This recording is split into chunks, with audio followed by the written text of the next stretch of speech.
Hey, all, and welcome back to another episode of There's Danger Here. I'm Leilani, And I'm Sam. and today we are going back to Australia. Ooh, down under. I know, I love Australia. It's beautiful there. All right, let's jump straight into it. Okay, let's get going. On October 24th, 1955, Katherine Knight was born to parents Ken and Barbara. She was the younger of a set of twins. Her sister was Joy. The twins had three older brothers to look up to. Sources report that Ken and Barbara's marriage was one of shame. Barbara had been married with teenagers in the home when she met Ken at a bar. Mm, And that's remember, this is the parents, not her. such a tough time to meet someone. hmm The two started an affair until Barbara's husband found out and tossed her to the streets, Oh, essentially. I didn't realize she was married. I I literally know, I just know, said I she know. was married. I was just like thinking maybe you glossed over the fact that now she's separated and no, okay. No, no. Oops. She immediately moved in with Ken, uh, while Barbara's husband sent their youngest to live with extended family. The older boys aligned with their father and wanted nothing to do with her. And with the shadow of their impropriety constantly making them disdained by the city, Ken and Barbara returned to Ken's hometown of Moree. Mm, And it sounds like um, Ken had a family member that lived in the area that was fairly famous. And because of that, the family was like kind of accepted by the community because they mm. didn't want to upset the brother. I think his brother or uncle. When you say fairly famous, like, are we talking like Australia, like a small town famous, or like Australia famous, like pretty well known?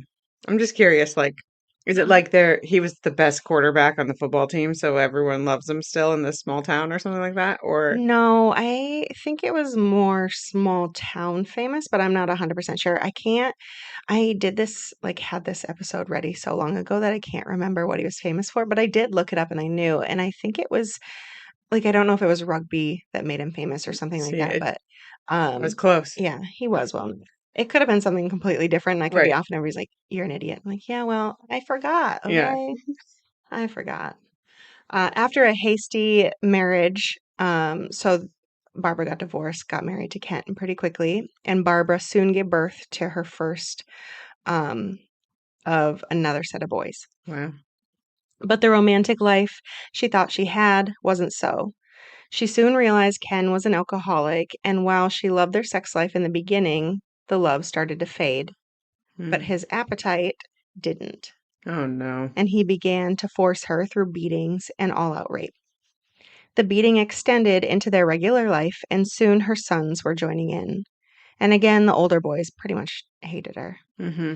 When the twins were born, Barbara hoped for an allegiance with the girls. Joy took on as a tomboy, however, and began to follow suit with the rest of the pack. And Catherine, um, however, was like pretty girly. She enjoyed dresses and dolls.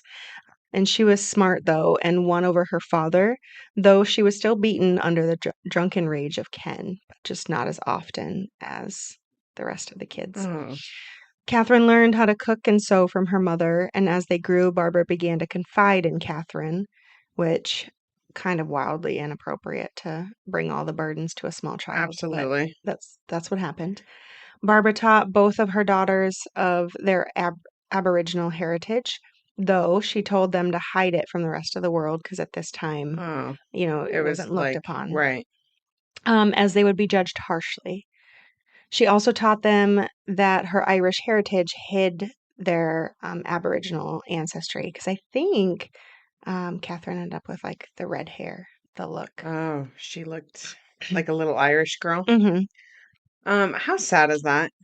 That like you felt you needed to hide your Aboriginist like background, your I roots. Like, know. what a badass thing to have a part of your like bloodline. Yeah. And there was a time in history that that was not cool. I mean, I hmm think there's still places in Australia that there's, I mean, everywhere. It's everywhere. There's racists everywhere. Yeah. But yeah, it's just such a bummer, man, because it's so cool. I know. I know it is. When Catherine turned 4 in 1959, Barbara's first husband died, and the two older boys from her first marriage came back to live with the family. This added to the amount of testosterone in the house, obviously, and Obviously. Ken led the boys to believe that women were simply to be used, and soon they were looking at Catherine. Her boys? Yeah, Oh, because these are God. half brothers that she didn't grow up with for the first few years of her life. Oh, it's still so sad. Yeah. So from 4 to 14, she was assaulted in her home. The boys started with games that would see Catherine stripped of her clothes. They would touch on her, and as she grew, so too did the assaults. Catherine then began to look outside the home for a place of solace, finding her uncle Oscar, which is the famous one. Oh, Oscar had been a champion horseman in his younger years. See, Mm, I knew I put it in here. I darn, knew I, I wouldn't I remember. should have said my original prediction, which was like, was he like a rodeo champion? I really was gonna say that, but You didn't. I reeled it into like football because it felt more, I don't know, it felt less like I was grasping at straws there. But I know, but football would have been soccer there. right, Yeah. That's a dangerous thing because Americans would have thought real football, and I know. I that's live in a not very the case. complicated house I too, know. where when I'm talking about football, Scott's talking about a different football, and Yeah. then sometimes I'll say football the way that I'm supposed to, and then he thinks I'm still talking about American football. It's all very confusing in this house. Fair. So now that the uncle was older, he merely tended his horses. He was a gentle man that taught Catherine to love and tend animals, to the point that she began to rescue any wounded animal she came across. Still, in 1969, when Catherine was 14, Oscar ended his own life, Oh, once again leaving her with no escape. I guess he had like a history of depression. I want to say like losing being able to be a horseman was a big part of that. Um, that's so sad. I know. This shifted Catherine's way of thinking, and the next time her brother came to her, she punched him. Oh, there you go. The oldest sported minor stab wounds shortly after. In the city of Moree, with the loss of the Uncle Oscar, they also lost its love for the Knights altogether, and by the time Catherine was 15, the family ended up moving back to Aberdeen, the city her parents fled from. Mm, But time definitely did them a favor, and they weren't really, people forgot. yeah. Yeah. Catherine started school, and soon her classmates realized that even though she looked sweet, Catherine could hold her own. She was strong, and anyone who wronged her would feel her wrath. She even stabbed a boy for failing to obey her at one point. Oh my God. The teachers, they're probably like, who Is is this? this girl? Yeah. Well, for much of the year, she was actually praised by teachers because she Oh. was very like P's and Q's, a quick learner, Mm-hmm. and respectful to them as long as they were respectful to her. However, that was right until up until she received a bad grade on a test. At the end of the class, the teacher asked if she was okay, and she screamed at him and yelled profanities and brought out a knife. So I guess she had it like tucked in her skirt. Mm, She slashed at him and he backed away until there was no room to run. And so he ended up like punching her in the face because he had nowhere to go and she had a knife. He secured the knife with the boot. And while he was initially given a leave of absence and she was suspended, the teacher was eventually reinstated with full back pay after all the kids started to come forward with their tales of the cruelty of Catherine. oh my gosh. What a bad day at work. Oh Yeah, my yeah. God. You're like, and I almost got stabbed today. Yeah. And it's like, I'm sure to no fault of his own. Like he's a man and he Yeah, asked, are you okay? Maybe got a little close to her, like, yeah. and it was like a trigger for her. I think it was that she felt wronged because if you read into like some of the sources, it talks about how like as soon as she got that bad grade, she just the whole day like was pissed, wouldn't answer questions, was very like you can see it on her face. Yeah. And so at the end of class, meaning like everybody got up and left, and she's still sitting at the Oh, so desk, she was like ready to get pounced. some revenge. And Yeah. that's when he was like, are you okay? Like, this is very unlike you type Mm. of situation. And Yeah. she just went off. Uh-oh. Yeah. While she was allowed back in school, She ended the year with nothing. At the end of the school year, she applied to the slaughterhouse where Ken worked, but was turned down because she's a woman. Hmm. It's a gross job anyway. She loves it, as it turns out. Oh, no. So she went to work cutting fabric, earning enough to get her own apartment. After work, she'd go to the watering hole where many of the slaughterhouse workers frequented, and by the time she turned 16 in 1971, she applied again, and this time she was given a job at the slaughterhouse. This was her niche, and she excelled. Oh, God. After realizing she was skilled, she began learning different areas throughout the slaughterhouse. And it sounds like, that's kind of what her dad did their whole life. And so she had been sort of shown the ropes of this is how clean kills, this is how Mm-hmm. you do things. And so she already knew parts of it beforehand. Right. And she's like, no. And, manual labor definitely did her the favor of being rather muscular. Yeah. Um, but men were shocked by her, and it was soon apparent she wasn't a shy girl. When one man rose his voice to her, she responded saying they could settle their disagreement with their fucking knives. Oh, my gosh. I mean, I have a feeling she turns into a pretty gruesome human. She does. At this point, I'm like, hell yeah, Yeah, get it. I But know. later on, I'm like, no, I know. don't do I'm that. like cheering for her a little bit right I now. know. I'm like, oh, okay. It's tough. She's sort of a badass. If she would have just stayed like that, Yeah. fine, Yeah. fine. Eventually, her talent, however, put her in the hardest part of the slaughterhouse, which was the deboning room, and that is where her father worked. Ken worked hard not to be shown up by his own daughter, and men within the company all worked harder when she was around, if not to just prevent to be outdone by her. By a woman. And the company overall, like they noticed this. They're like, oh, anytime we put her anywhere, production goes up, everything goes up. Not only is she amazing, but the guys are definitely Mm. not there to be one upped. So the company, for her year anniversary, gave her a set of personalized knives and a leather carrying bag as Oh, like a here we go. Good job. she's gonna use those on Of humans. course she is. She carried with her at work and kept above her bed at home. They couldn't just like have given her a plaque that says like excellent work for the year. No, no, then the story might have changed. Come on now. I know. I literally just keep thinking if Oscar had never killed himself, this would be of such a different story. That's probably true. It's probably true because she Yeah. definitely, he was like her guiding light. So when he left so early, Yeah. and those are still the formative years when she's a teenager. Hugely. And So, like they sound like she likes working with her hands. She's a hard worker. He was into training horses and like, mhm. he would have found an outlet for her that didn't involve Yeah. And for a while, humans. yeah, she was rescuing animals, and we'll Right. find that she starts to love to end animals. And you're Right. like, well, that's a sharp contrast too, Yeah. like from one Yeah. to the other. But Yeah. mhm. On her days off, Catherine would visit the slaughterhouse to watch how men worked in other areas, finding the pig room to be her favorite, staying there for hours talking with the older men that worked there. And the pig room was the place in which pigs were killed before being processed. Oh. She even began to take part in the slaughter during her lunch breaks.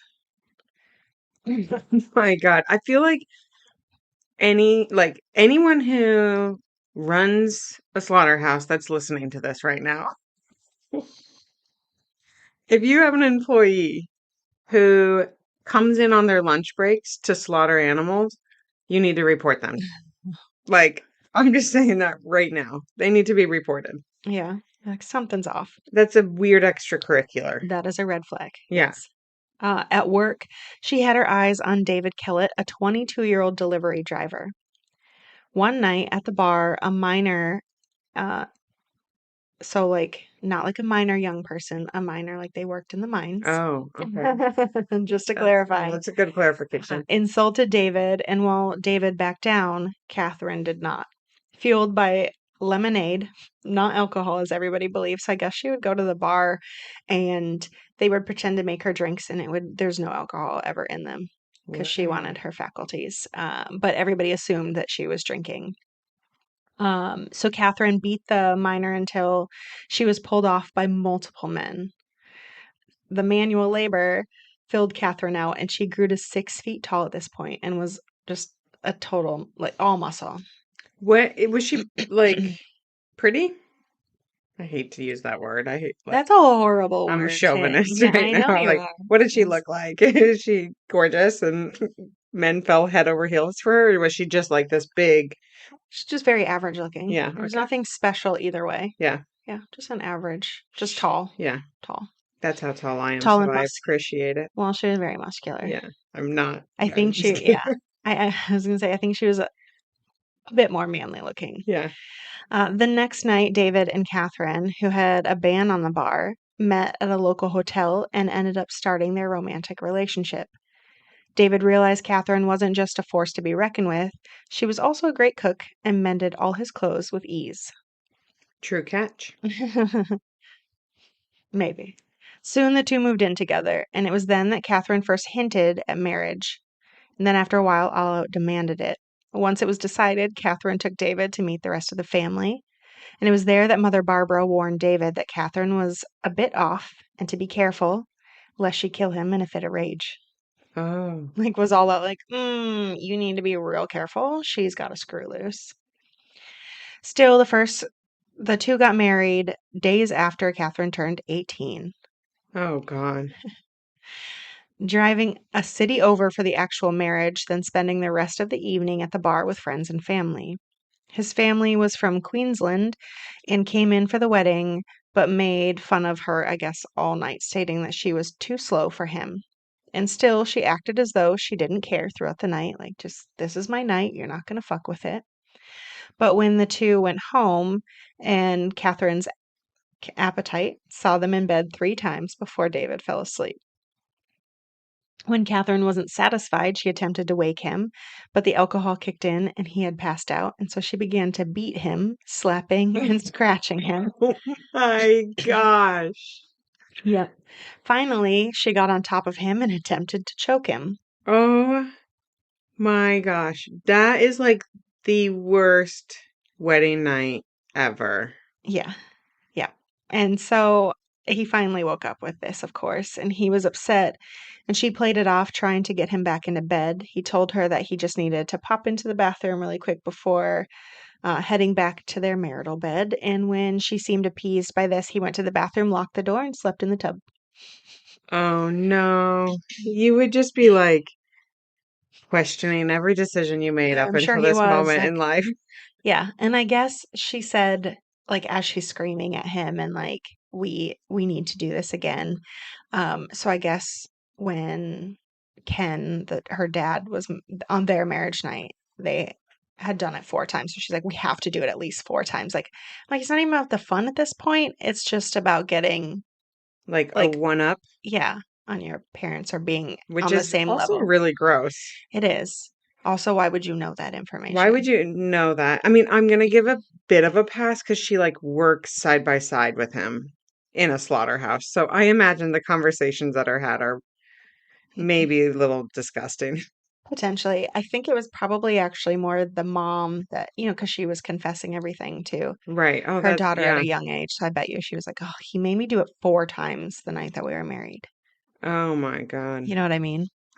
It's like such a disgusting concept, actually. Like thinking about that, like I don't even want to put my head in that place of like, oh, my pick. It's like I don't even want to think about it. I'm Yeah, like, oh no. I know it's a Yeah. weird thing, weird element. Yeah. So after that night, however, all seemed calm. Catherine is attentive and loving again, but the delusions set in, and Catherine began accusing David of being unfaithful, even though they worked together and lived together. She thought that while David was out on deliveries, he was having dalliances. Dalliances. That's I a like great that word. word. Yeah. Word of the day. I saw it in several sources and I was like, I'm using that. It's a good word because it's not quite an affair, just like a, well, I know you didn't happen to pull the definition out to the side there. No, I didn't. My God. So at her behest, David took a job on the line, which led to a pay cut, just so Catherine could keep an eye on him Oh, all day. And he is not built for this. He's like a slender man. He doesn't have the musculature that like Catherine does or Hmm. these line workers have. So he struggled with the manual labor. Like he was definitely built to be the delivery driver. It sounds like they are like the opposites attract theory. Like she's this very loud, strong presence, like woman who just stands her ground, and he's like clearly someone who will just The submissive, quiet. appease. Yeah. Yeah. Hmm. Yeah. By 1975, their relationship was, of course, on the rocks. David spent more time at the bar. Then, during one of the visits to her parents, Catherine came to a realization. Ken never cheated on Barbara, and she believed that was because she kept everything in pristine order at home. So Catherine let her man drink while she tended to the house. Then in August, she became pregnant, and her jealousy took off. Oh, yeah. When he came home one night, he changed into a clean shirt, and Catherine was sure it was to meet another woman, and so she burned the rest of his shirts in the bathtub, causing so much damage to the apartment that they ended up having to move. Oh my God. Hmm. Like, and so he changed his shirt and like went out to the bar because that's what Uh-huh. they did almost every night. And Worked in a slaughterhouse. yeah, and I'm So sure he I smelled of smoke. imagine you want to change. Yeah. Soon he realized she needed to know his plans, and so he would okay them with her after work. And it sounded like, as they're getting ready to leave work, he's like, "All right, I plan on doing this, this, and this, and I'll be home at this time." And she'd be like, "Okay." Like, but she wanted to know Right. Every move. everything. Well, one night he was 4 minutes late coming home, and so he came into the house and all the lights are off, Uh, which is very ominous. uh-huh. Catherine was waiting for him, and as soon as he entered the door, she swung a cast iron skillet, hitting him in the back of the head, For 4 minutes. fracturing his skull. Yes, for 4 minutes. Oh, and she's pregnant right now. Hmm. Good God. Oh my God. 4 minutes, if someone even like opened their mouth at me, like someone I live with, aka if Scott were to say you're 4 minutes late, I would lose it on him. Yeah, I would be like, get out, yeah, get out of here. Like, this conversation's over before it started. This is done. yeah. She smashed him over the head with a frying pan. Skillet, yep. Hmm. And he woke on the floor where he had landed, and after realizing he was injured, he crawled to the neighbors who called for help. Well, Oh, she left him there. Yeah, and she had fractured his skull, man. That's a big deal. Holy cow. He spent days in the hospital before being allowed to return home, and for a month there was peace. He Then, went home after that? yeah, he did. Then one night he said he was going to be home at 11 after a darts tournament. When he didn't show, Catherine called the bar, and David said that the tournament was running late and he'd be back when it was done. It This feels poor very guy. dangerous. Like for 4 minutes late, you got beat over the head, Yeah. and you're like, "Yeah, I'll be here home as soon as it's." I'm sure he was very polite about it. I'm like, "Babe, sorry, it's running late. Like, I don't want to leave in the middle of the tournament. As soon as it's done, I'll be right there." But there's no time given with it, so she's not happy with that. Uh, When he returned, he managed to fend off her attack, realizing he needed to leave at this point. So he hoofed it back to the bar and managed to find a buddy whose couch he crashed on for the night. And when he woke up, he decided he really did need to get out of this relationship or she was going to kill him. yes. In May of 1976, when Catherine went into labor, he took his chance. Oh, that's bad Bad timing. timing, I know. He packed his bags and ran off to a woman he met during the time he was being accused of cheating. Oh, shoot. Was he cheating on her? Yes. Oh, see, it's things like Shit like that. that. I know. Like, and then he gaslighted her to Yep. say, I'm not doing it. Oh, see, now I'm like a little less. Who cares that you got hit over the head with a skillet, you a-hole?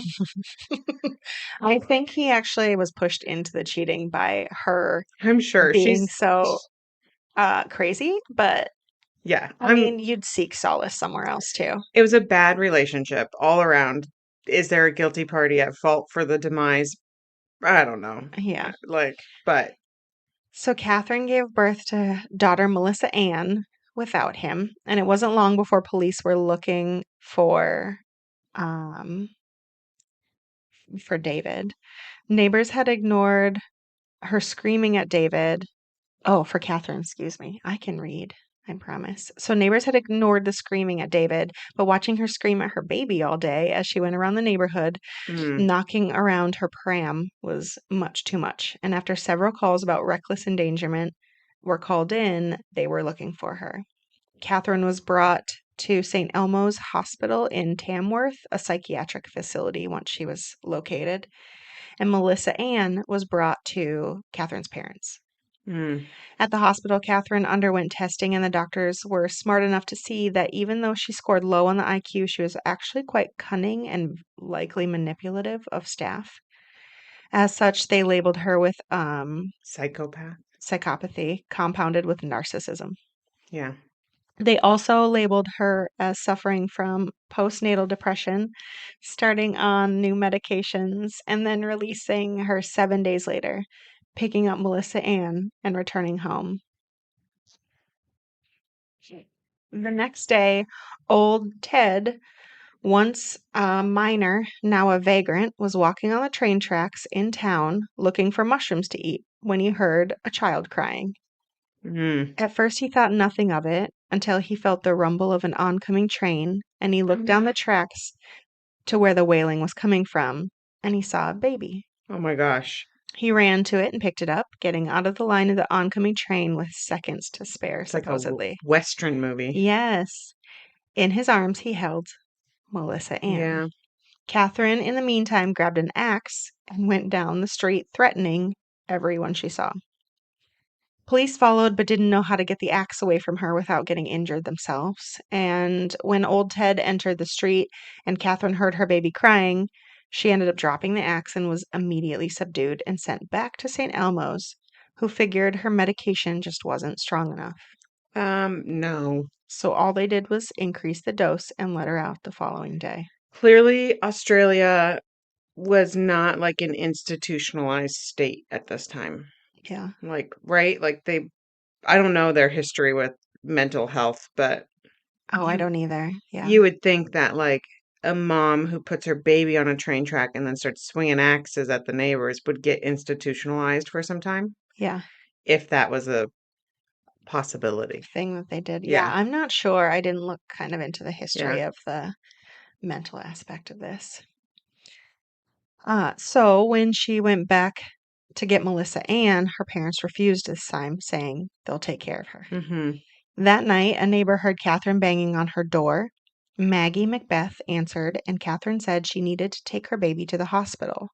Now remember, She doesn't have the she doesn't baby. have the baby. Yeah. So Maggie said she needed to get her brother that she was watching and would meet her in the car. As they climbed in, Maggie realized there was no baby in tow and asked where the baby was. In return, Catherine said they needed to go to Queensland to find David. Maggie said that she couldn't, that she needed to take her brother to school in the morning, for which Catherine brandished a butcher's knife and sliced it down Maggie's face, Mm. then threatened to kill her. As they drove, Maggie said they needed fuel or they wouldn't make the trip, and they stopped at a station and Maggie filled the tank before going in and telling an attendant what had happened. And remember, she's like bleeding from the face at this Right. point. Her little brother's in the car.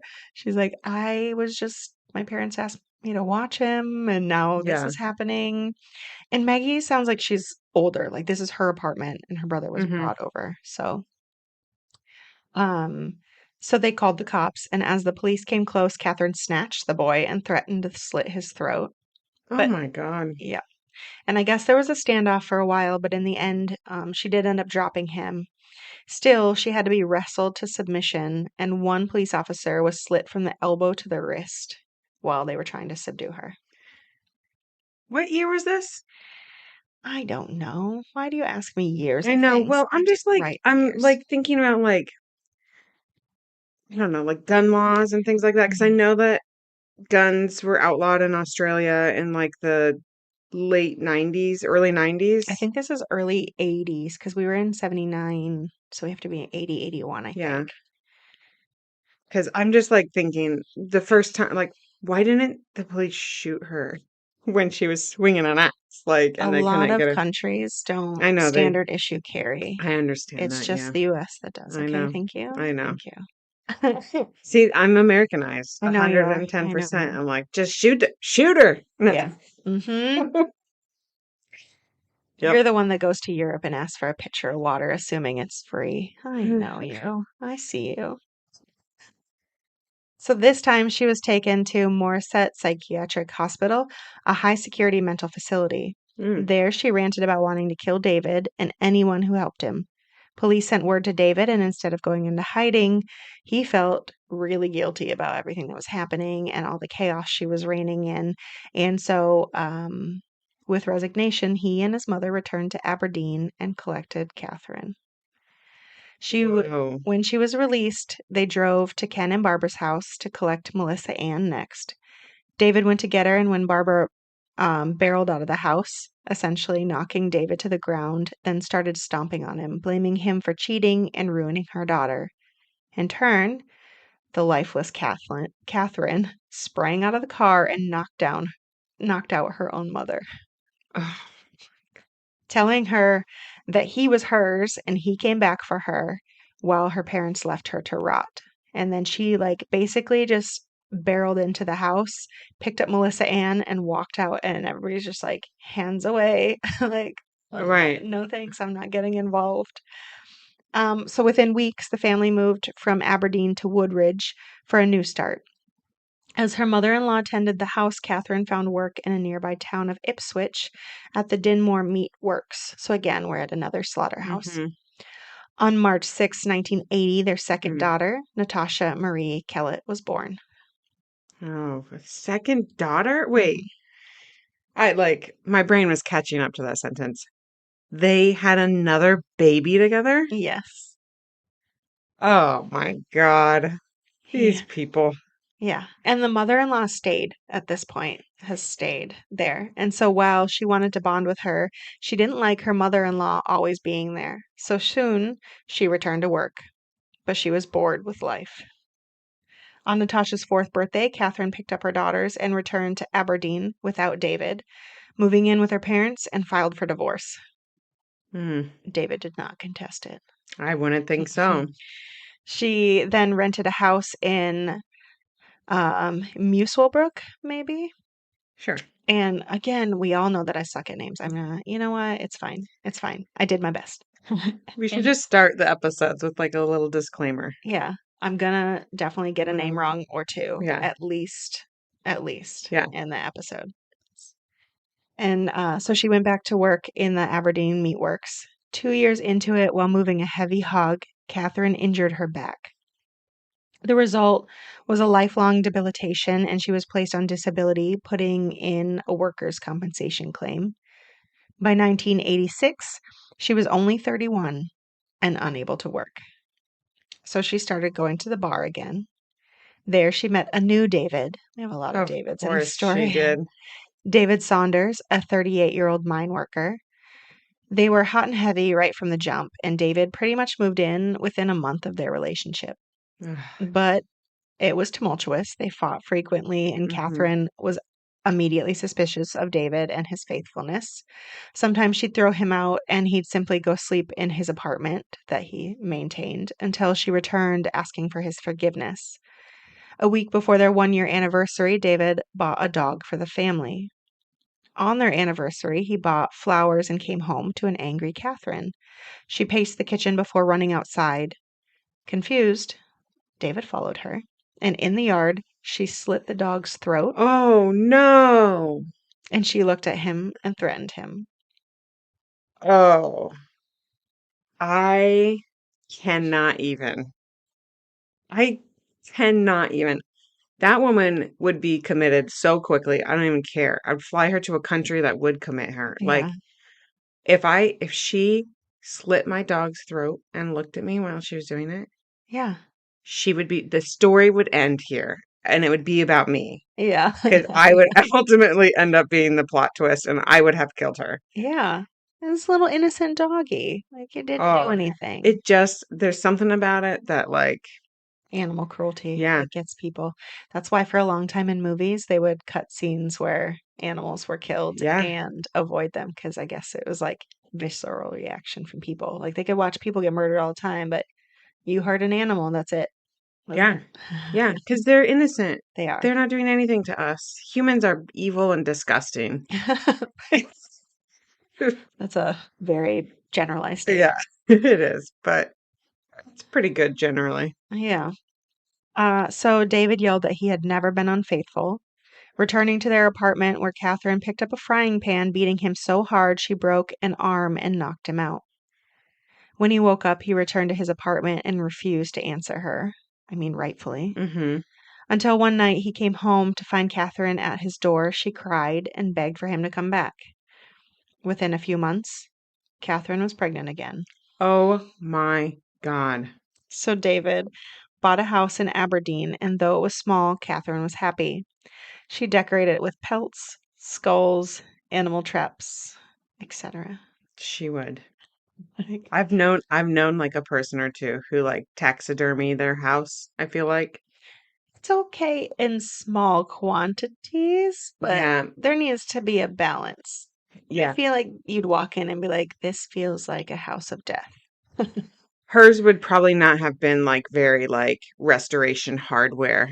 Yeah. Like the trendy fake pelt. I mean, I know they weren't fake by any means, but Hmm.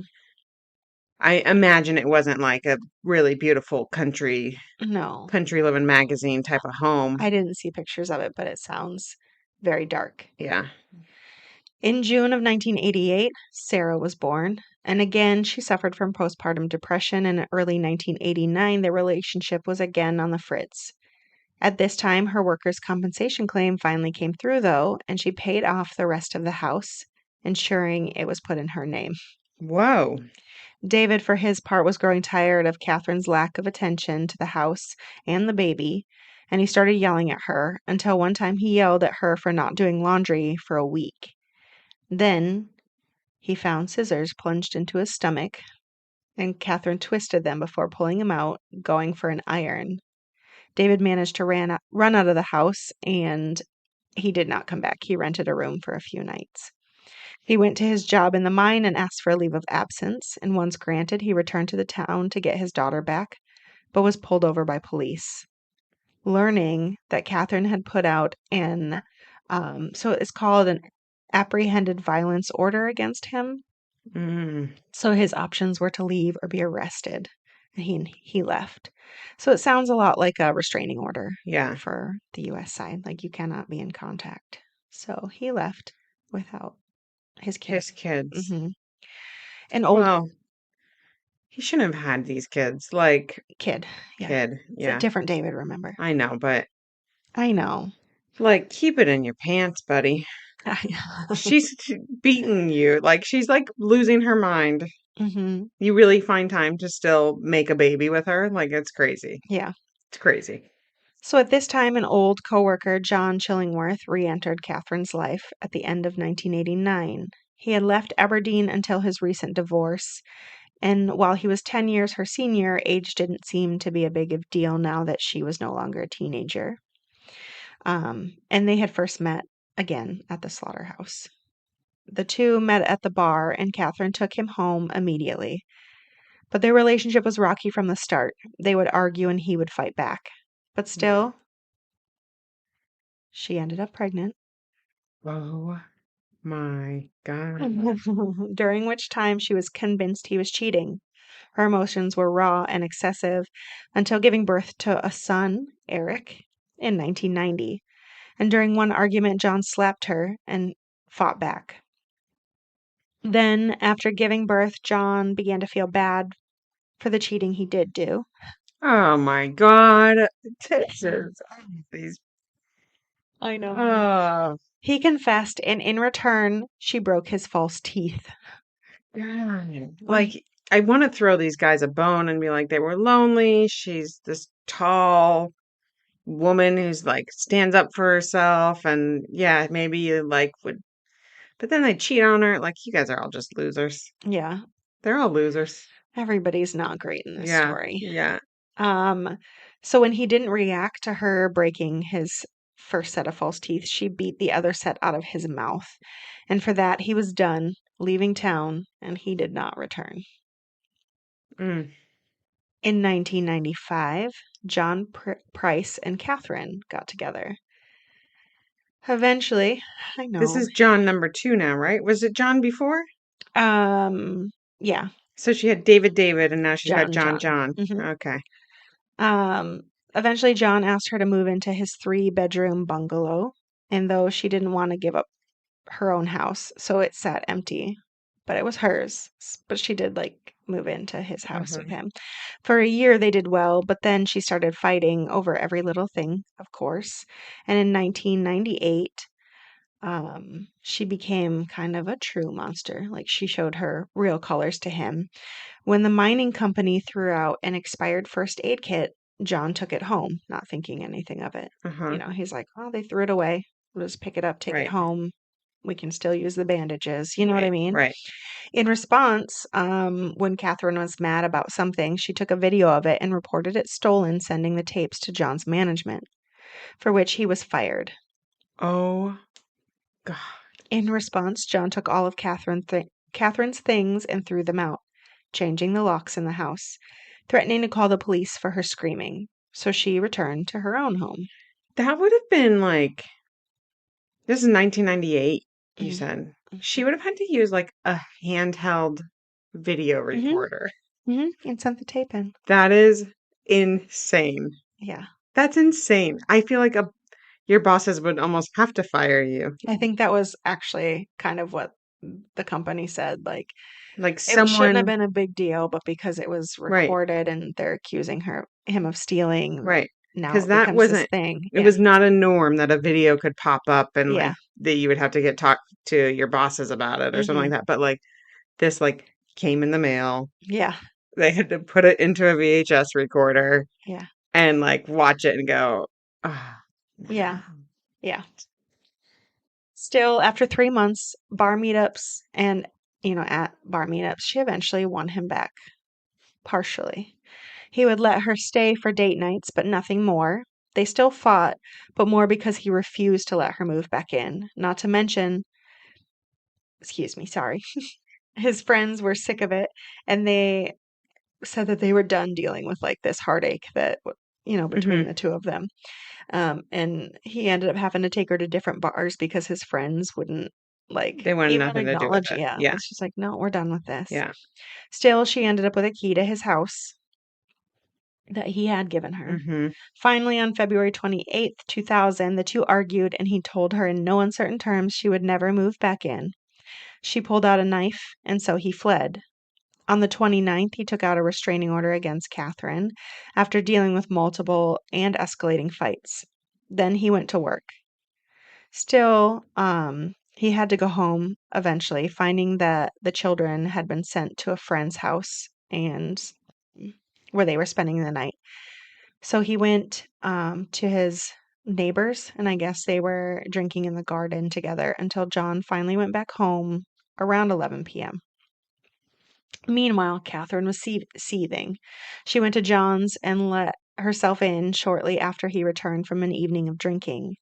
Together, they watched Star Trek and had sex. After he went to pee, when he got into bed, she attacked him with a knife. He ran out of the room but couldn't make it to the front door before he fell. She climbed on top of him and continued to stab him. He managed to buck her off of him and open the front door, crawling out before, like, she snatched his ankles essentially and drug him back Oh, into the home. a true horror movie. Yes. After stabbing him 37 times, Oh, good God. This woman. Catherine got up and showered, leaving the house to go to an ATM where she drained his savings. Then she returned to the house because she had work to do. First, she severed John's head and then put it in a pot on the stovetop. What? She put in some vegetables and water and turning on the What? heat and covering the top. She then skinned him and put his skin on the door in the living room. So it sounds like the doorway, like an open area, and it was like hanging. She cut off his buttocks as well, and she put the meat in a pot and put that in the oven, cooking them. No, she's like, he's a pig. Yeah. Then she took the rest of the corpse and put it in John's favorite seat. So she like set the corpse up. Oh, I can't even. I wish people could see my face right now. I know. I wasn't really prepared for it to escalate like that. Like, I wasn't ready for that. Yeah. She put his head In a into a pot. pot with like onions and celery and carrots to Hmm. make us head Soup. stock. When the food was ready, she set out 2 portions of meat onto the plates of his children, John and Becky, No, adding vegetables and drizzled with gravy. She also set out a piece of meat for the dog. no, But she did not. she did. How old were these kids? Little. I don't know. Like I didn't get toddler their ages. ages? Yeah. Yeah, they're probably 5, the oldest, I would think. I don't know. No, yeah. No, I don't know. I didn't look into their ages because this is horrible enough. Thank you. Oh, no. Yeah. But she couldn't convince herself to feed the kids the meal, so instead, Oh, she thank went God. and took all of the sleeping pills in the house and went back to his blood soaked bed and laid down after taking the pills. Oh, I wish she would never wake up. When John didn't show up for work, a coworker stopped to check on him, seeing blood on the door and blood smears in the doorway. His they called the police. The police knocked and couldn't get anyone to answer. Um, but there was again blood on the door jamb, so police went around back and broke the door open. One police officer said that there was something blocking the doorway heading to the living room, and he put his arm up to move it to the side, and then his arm felt wet, and he had blood all over him, and that's when he realized it was John's pelt. Skin. Yep, hanging off the door jamb. They could see John's corpse, so the police drew their pistols. So they did have pistols at this time. When one officer saw a pot, he looked at the other and said something along the lines of, "I'll give you one guess of what's in there." Like they already knew. They're like, "Oh no, this is gruesome. This is going to be gruesome." I don't think I would ever, even, okay, even if I saw a skinned body A and then, headless corpse sitting up in a chair, and you all of a oh sudden my hear God, it's headless. pot rumbling. You're like, "Oh fuck me." You know that Yeah, it's okay. there. You Yeah. know it. Yeah. I think maybe I forgot he was headless. Totally forgot that. Of course he's a I know. It's a I pot. know. I'm just like have been in oh yeah, it's just all a It's lot all going bad. on in my brain right now. It's all bad. At this time, they heard snoring coming from the bedroom, and they found Catherine in bed, unresponsive but uninjured. She ended up waking up 2 days later in the hospital. 2 days later. Yeah. 5 days after the incident, she was interviewed by police and reported that she couldn't remember anything. Of course not. John Price was 45 when he was killed. Catherine was 49 when she murdered him. She was charged with his murder in 2001. After arrest, she pleaded not guilty and the trial began. But as soon as the trial started, she changed her plea to guilty, and Justice O'Keefe was worried that if he accepted the plea after sentencing, she would simply put in an appeal stating she was insane at the time that she entered it. So he sent her to a psychiatric facility to see a psychiatrist for testing, and they came back with a sane diagnosis. Mm, So, okay, we're good to go. She's not insane. it's so hard to argue that she's not insane, but I know. 3 psychiatrists labeled her with a personality disorder, but that she was completely sane and competent and aware of her actions. At this time, he did accept the plea. The evidence was still heard. She didn't look at the evidence or witnesses, but several times she would throw fits, screaming and rocking until she got adjourned. Afterwards, she pretended to be fine again.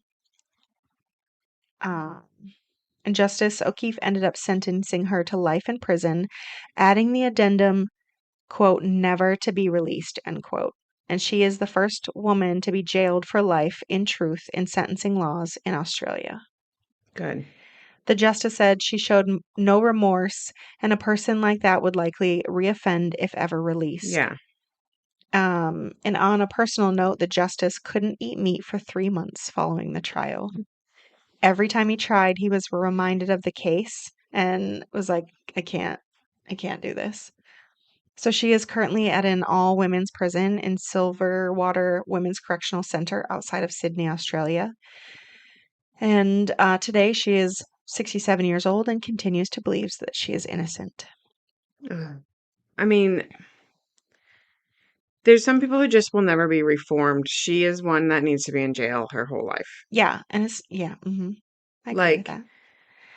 she was a ticking time bomb from a very early age. She had everything going against her from a very early age. But I really think that that first pregnancy, like, broke her. Yeah. Like, it seems like everything from there, like, started to escalate. Like, her just overall way she was able to handle and think about things, just like her hormones got so effed at that time. I don't know. I think it was passage of time. Like the more, Definitely. because at first with these relationships, she like lures them in because she's very sweet and she mends their clothes and she's a very good cook and, just is wonderful. But then slowly bits of her start to come out. Pregnant or not, they start to come out. Yeah. I definitely think that she was like baseline, like if she never got pregnant 10 years down the line, she probably would have had like there would have been some snaps that happened. I just maybe I'm speaking from my personal experience. I was crazy when I got pregnant. Like the brain that started to develop inside of me was so different than who I am, Yeah. and I feel like it literally changed my brain Mm. like immensely, and it was like I could just feel it happening. I was like, "Oh no." I feel like I was annoyingly level-headed, so I don't know. Yeah. I don't know about that. Oh, I don't know about all that. I get it, hormones and stuff, Yeah. but I could like I felt like I had no control. yeah. I was like, "Oh my God, who is controlling me right now?" Because I Yeah. would be able to like go bird's eye view and go, "What is wrong? What am I doing?" Like, Yeah.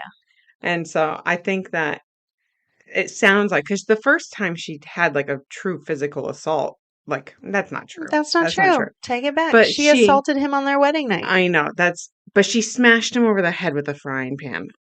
Yeah. Wasn't that like right when she was pregnant at the time? Yeah. Yeah, But I'm sure she would have done that before. she might have. Yeah. It just felt like a heavy escalation. It was. In 2006, Catherine appealed her sentence, stating it was too harsh.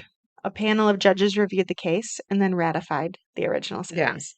Judge McKellen responded to her appeal by stating, quote, "This was an appalling crime, almost beyond contemplation in a civilized society," end quote. that's the definition of this episode Yeah. right there. And that is the case of Katherine Knight and how terrible she is. Yeah. Yeah. No judge. Yeah. No judge would ever be able to read that and go, "Oh yeah, you're okay. Oh, yeah. Like We can you, release you a little bit early. It yeah. wasn't that bad." Like you've only been in a few psychiatric facilities that have clearly not helped. I'm sure that this time in prison has done it. You didn't try to cook your husband or your boyfriend or husband's ass like a ham in the oven and feed it to your kids. Like, not that big of a deal. Yeah, that's Don't so worry about gross. it. So gross. It's so gross. All right. Well, to all those out there listening, be careful. It's a dangerous world we live in.